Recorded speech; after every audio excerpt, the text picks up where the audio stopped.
picking up now. Okay. Right, and as everybody's doing their quiz, she's helicoptering over Mallory and then calls her over to the desk to discuss her grades. Like it couldn't wait. Why doesn't she let her take her quiz? Yes. She's in danger. Well, why don't you give her every chance to repair the damage by acing this quiz that you're giving her right now? Instead, you distract her, call her up, give her some really bad news, and then what? Have her go back to take the quiz when she's upset? Exactly. I think we've reached a very interesting point here. I'm blaming Mrs. Hillman more for Mallory's failing grades than Mallory at this point. I would be completely on board with that assessment because now she's yelling at Mallory in front of the whole class. You don't think that's a distraction to all the other students too? She's obviously a terrible teacher. Yep. Time out for a second. Scott, could you turn up your microphone or something a little bit on your headphones or something? Here, is that better? It's just, what happened the last episode, you were really quiet, and Corey and I were both at a certain level, and you were super quiet. Could you just see? Okay. Let me bring it. Is this better if I bring it closer to me? But it should be your headphones, I would think. Isn't that where the microphone is? That's supposed to be where it is. Maybe it's the... I don't know. I don't have any like adjustment. They're just regular. No, but like, isn't there an... Maybe talk like into this or something? I don't have one of those. Okay. All right. Never mind. All right. That's the problem. Okay, I'll try to keep it closer to me. That way it might be closer. Corey's getting comfortable. Mm-hmm.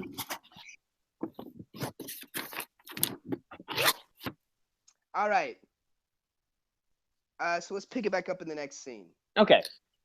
So now we're back in the kitchen again with Elise and Steven, and they're having a moment of parental panic over how they let this Mallory situation get to where it is, where she may not graduate.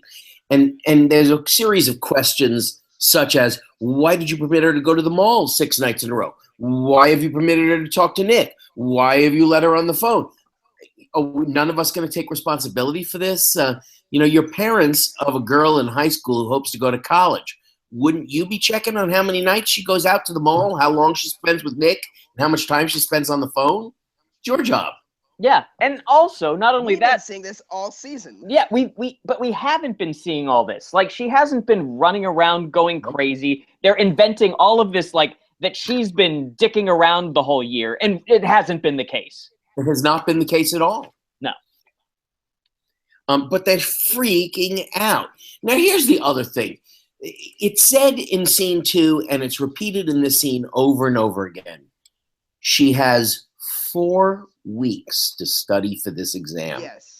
That is an enormously long time to study for something, even if she's taking a 4-week class. She goes, how am I supposed to learn everything we learned all semester in just 4 weeks? Well, it's relatively easy, actually, if you get the textbook and you go through it in a methodical way.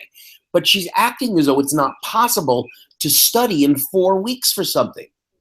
My God, she's a student. I mean, yes, she has that full-time job at the clothing store. But that's her job, is to be a student, study. Yeah. So it's just... I would like to point this out because when we get to it, when she's at the library and comes home with like a mountain of books, my question was this: why do you need all those books if there's a textbook? Does this school not have textbooks? You just need the textbook. I don't know what the hell it is. Yeah, we've seen this before, where every time you need to study, you need to possess all the books in recorded history. At least they're not big books this time. The last time the joke was the big books. Yeah. That was the Jennifer. Right. Jennifer needs to study for a big test. She needs big books. Mallory just needs lots of books. Yeah. And make Nick carry them. Exactly. Also in this scene, Jennifer is wearing acid wash jeans for the first time. We're seeing these, so we're deep in the 80s. Mm-hmm. Jennifer is also, if I remember correctly, in this scene, she's also wearing an armadillo on her head. the worst haircut I've ever seen. Oh, it's hair? I'm so sorry. I apologize to armadillos. Yeah.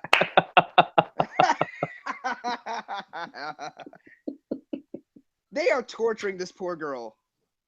Both of them. They are so And torturing in this this poor girl. scene, it was either in this scene or in the last scene, she actually had maybe my favorite moment, the most honest moment in the show. There was some put down of Alex that I thought was really good. What was it? What did they say? I forget what it was, but she had one line where it was like, I'm looking to see if I have the line written down. She was good. Mm. She's, whenever she gets a good put down line, she delivers it well. But we also have Mallory in the scene actually saying the line, and now I'm just resentful of it. But I'm not smart. But you took an IQ test. You are smart. And we covered all this shit in the going to college episode of Mallory. We covered all of this, that she didn't want to go to college because she's not smart. We're circling back on the same plot. In the same season, guys. Not just like, you go through life and the same issues that you had when you were 19, you're going to have when you're 35. But like, look, this is the same season of television. Be imaginative, writers. And that's the commercial break. Will Mallory be smart enough to study over the course of a month? The stakes are real high. Yep. We'll be right back. And we're back. Smart. Smart. She is smart. One thing I love. This is this is going to be a sucky episode when Alex has two beverages in the episode, and one of them is pop and one of them is milk. That was weird. When he brought out the milk, because it's almost empty. Yeah, and I thought it might be OJ, but it was milk. So it was sort of weird. A can of soda and a glass of milk. Get a montage sequence that we haven't seen since the Family Ties movie. Now, we desperately need to stop right here.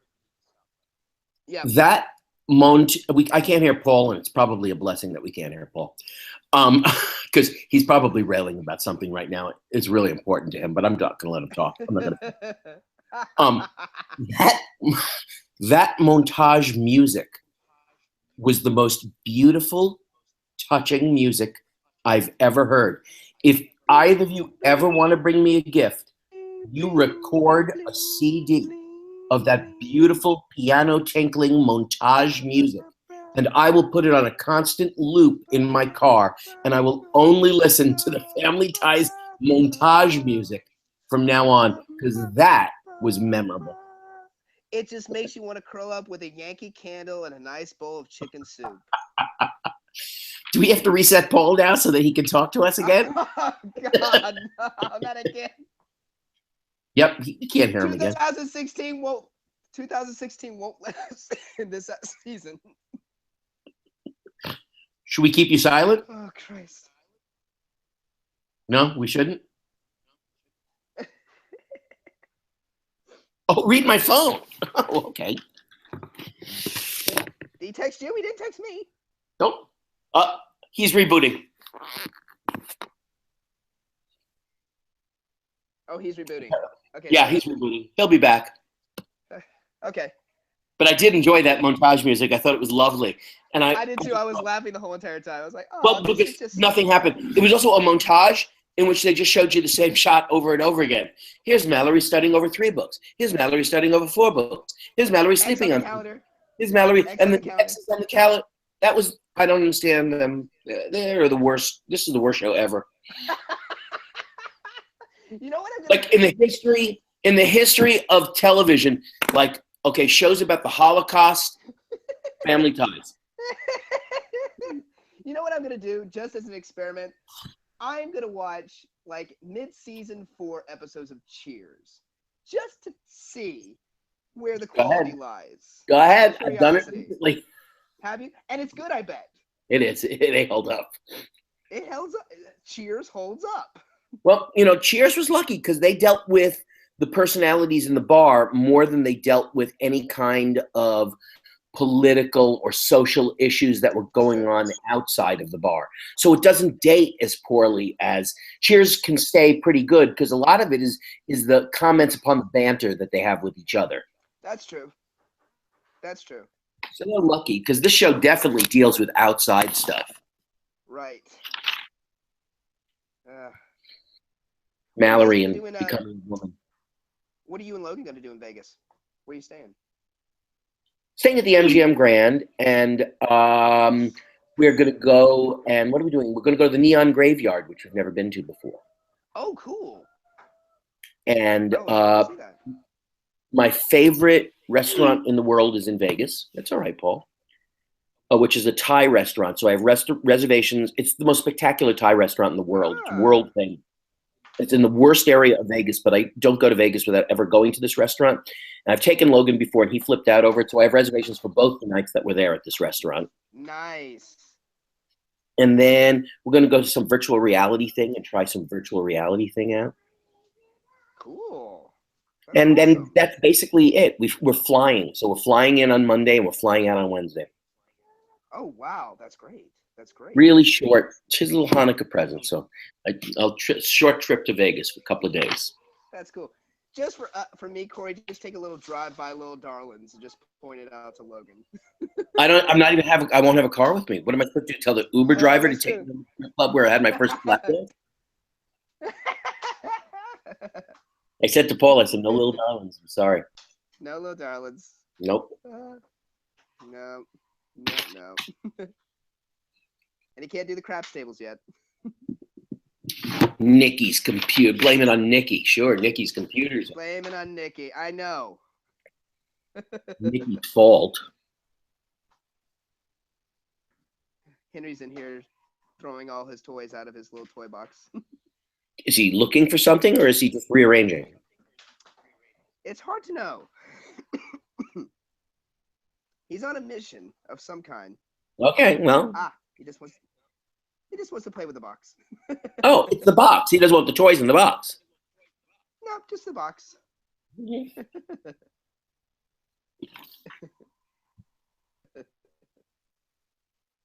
likes to hop in the box.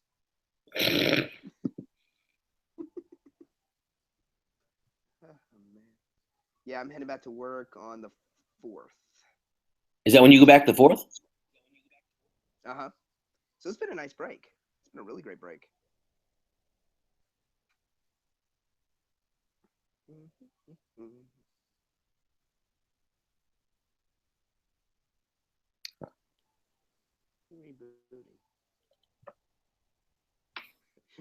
This episode is going to be like 4 parts that Brian has to edit.